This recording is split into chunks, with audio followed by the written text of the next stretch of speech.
मालिक ए मालिक ए भोसरी वाले मालिक। साला ये दुख काय खत्म नहीं होता बे। কি হয়েছে রে এত চিল্লাছিস কেন?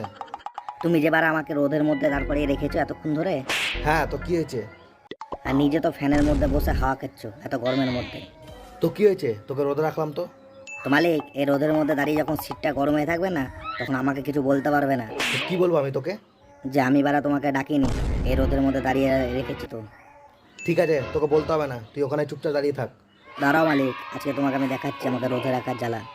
কিরে এত সিট গরম, তুই আমাকে আগে বললি না তো?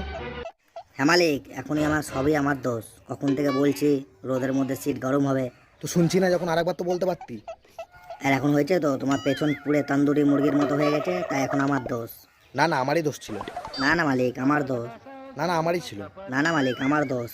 তুই বারা বেশি কিছু বলিস না, তোকে এখনই আমি রেখে চলে যাবো।